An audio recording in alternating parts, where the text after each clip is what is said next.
नमस्कार, आप देख रहे हैं राजीव टाइम्स। आपके साथ मैं हूं आराधना नामदेव। रुक करते हैं खबरों की ओर। अमेरिका के राष्ट्रपति डोनाल्ड ट्रंप ने इलेक्ट्रॉनिक वोटिंग मशीन पर एक बार फिर सवाल उठाए हैं। ट्रंप ने कहा कि उन्होंने टेक्नोलॉजी दिग्गज एलन मस्क से इस मुद्दे पर चर्चा की थी, जिसमें मस्क ने स्पष्ट रूप से कहा कि कंप्यूटर वोटिंग के लिए नहीं है। ट्रंप ने आगे बताया कि उन्होंने कंप्यूटर विशेषज्ञों और तकनीकी जानकारों से भी इस विषय में सलाह ली और सभी ने एक ही राय दी कि चुनाव का सबसे सुरक्षित तरीका पारंपरिक बैलेट पेपर ही है। ट्रंप लंबे समय से ईवीएम और डिजिटल वोटिंग प्रक्रिया को लेकर संदेह जताते रहे हैं। उनके अनुसार ईवीएम में हेराफेरी की संभावना अधिक होती है, जिससे निष्पक्ष चुनाव कराना मुश्किल हो सकता है।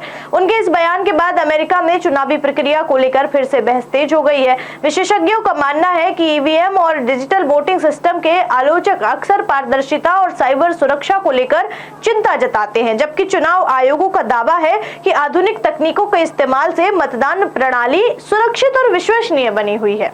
I did ask Elon because he knows more about computers than anybody I know. I said, what do you think of the voting system? He said, computers are not meant for voting. It's just not a good, it's too many transactions taking place too quickly. It's just not, he said, honestly, and I've gone to the best people, the smartest computer minds from MIT, from others. My uncle was a professor for 41 years at MIT. And a brilliant guy, and I got to know a lot of the people up there, and they will tell you that the most secure way that you can secure the election, and probably the fastest way, because there can be very little hanky-panky, is paper ballots. Can you believe?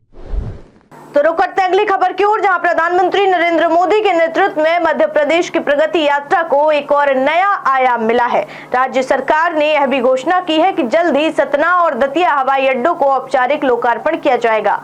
नागर विमानन महानिदेशालय ने 118 एकड़ क्षेत्र में विकसित दतिया हवाई अड्डे को 3C/BFR श्रेणी के तहत सार्वजनिक एरोड्रम के रूप में लाइसेंस प्रदान कर दिया है। इसके साथ ही दतिया हवाई अड्डा मध्य प्रदेश का 8वां पब्लिक एरोड्रम बन गया है, जो आम जनता के लिए उपलब्ध होगा। यह हवाई सुविधा प्रदेश के नागरिकों के लिए एक बड़ी उपलब्धि है और क्षेत्र में पर्यटन एवं व्यापार को बढ़ावा देगी। इस नई हवाई सेवा सुविधा के लिए प्रदेश के नागरिकों की ओर से प्रधानमंत्री नरेंद्र मोदी का आभार प्रकट किया गया है।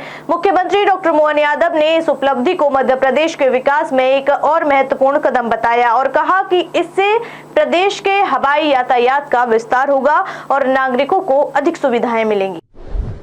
तो रुक करते अगली खबर की ओर, जहां प्रधानमंत्री नरेंद्र मोदी आगामी 12 मार्च को मॉरिशस के 57वें राष्ट्रीय दिवस समारोह में मुख्य अतिथि के रूप में शामिल होंगे।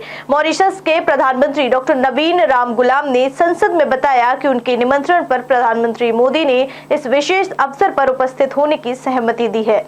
यह यात्रा भारत और मॉरिशस के बीच घनिष्ठ और ऐतिहासिक संबंधों को और मजबूत करेगी। दोनों देशों के बीच सांस्कृतिक, आर्थिक और रणनीतिक साझेदारी लंबे समय से चली आ रही है और प्रधानमंत्री मोदी को यह यात्रा इन संबंधों को और सुदृढ़ करने में महत्वपूर्ण भूमिका निभाएगी।